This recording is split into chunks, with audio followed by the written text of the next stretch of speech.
আসসালামু আলাইকুম রহমতুল্লাহি ওবরাকাতুহু।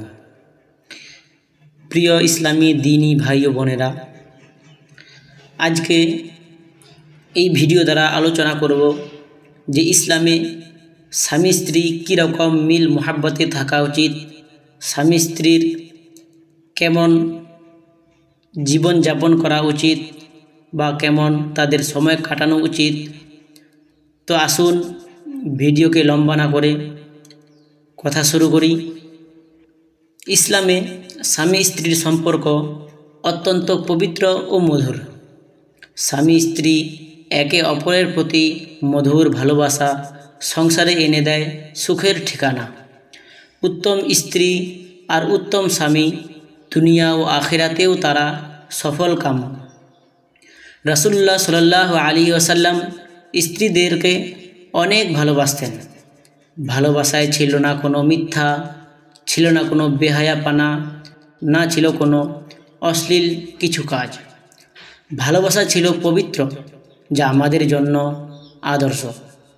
রাসূলুল্লাহ সাল্লাল্লাহু আলাইহি ওয়াসাল্লাম বলেন, তোমরা ওই পর্যন্ত জান্নাতে যেতে পারবে না যতক্ষণ না পর্যন্ত তোমরা মুমিন হও, আর ততক্ষণ পর্যন্ত তোমরা মুমিন হতে পারবে না যতক্ষণ না পর্যন্ত একে অপরকে ভালোবাসো।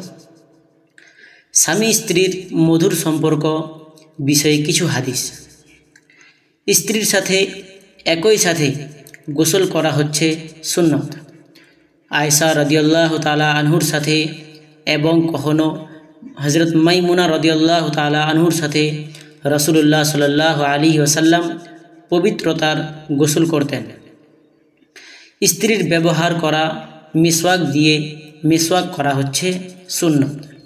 রাসূলুল্লাহ সাল্লাল্লাহু আলাইহি ওয়াসাল্লামের যখন ইহকাল ত্যাগ করার সময় আসলো, তখন রাসূলুল্লাহ সাল্লাল্লাহু আলাইহি ওয়াসাল্লাম আয়েশা রাদিয়াল্লাহু তাআলা আনহুর কোলে শুয়েছিলেন এবং রাসূলুল্লাহ সাল্লাল্লাহু আলাইহি ওয়াসাল্লাম বারবার মিসওয়াকের দিকে তাকাচ্ছিলেন।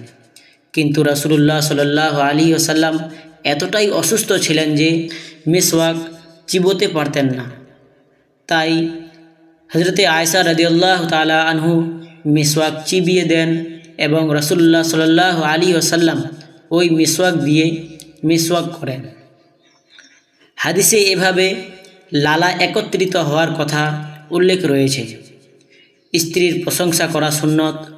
রাসূলুল্লাহ সাল্লাল্লাহু আলাইহি ওয়াসাল্লাম হযরতে আয়েশা রাদিয়াল্লাহু তাআলা আনহু সবার সেরা এবং হযরতে খাদিজা রাদিয়াল্লাহু তাআলা আনহু এর ভালোবাসা প্রশংসা করতেন।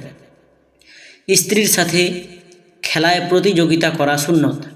রাসূলুল্লাহ সাল্লাল্লাহু আলাইহি ওয়াসাল্লাম এবং আয়েশা রাদিয়াল্লাহু তাআলা আনহু রাত্রিতে সবাই ঘুমোলে দৌড় প্রতিযোগিতা করতেন।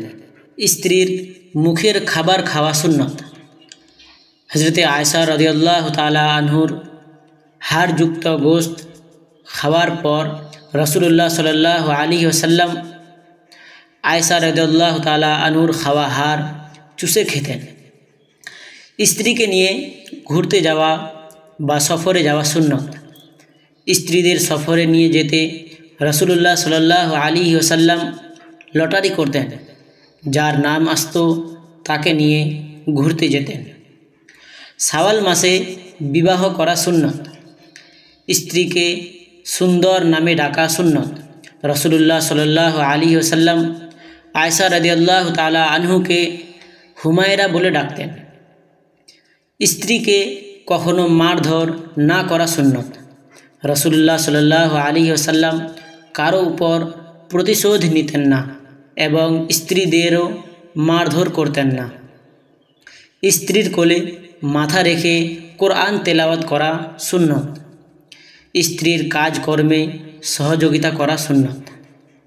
হাইজ অবস্থায় স্ত্রীর সাথে সাধারণ মেলামেশা করা সুন্নত। স্ত্রীর মুখের খাবারের লোকমা তুলে দেওয়া সুন্নত।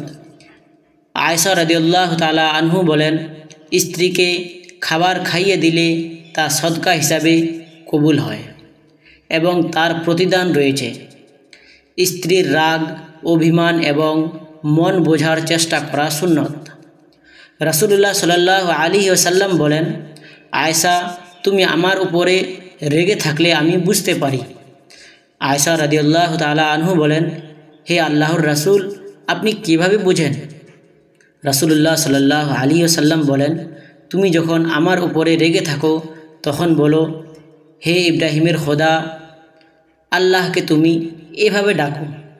আর যখন খুশ মেজাজে ভালো মেজাজে থাকো তখন বলো, হে মুহাম্মদ সাল্লাল্লাহু আলাইহি ওয়াসাল্লামের খোদা, আল্লাহকে এভাবে ডাকো। তো প্রিয় বন্ধুরা, আজকের ভিডিও এই পর্যন্তই। ভিডিওটি ভালো লাগলে অবশ্যই লাইক কমেন্ট শেয়ার করবেন। তো আসুন এরপর দেখা হবে অন্য ভিডিওতে। ততক্ষণ আপনাদের সামনে থেকে বিদায় নিই। আসসালামু আলাইকুম ওয়া রাহমাতুল্লাহি ওয়া বারাকাতুহু।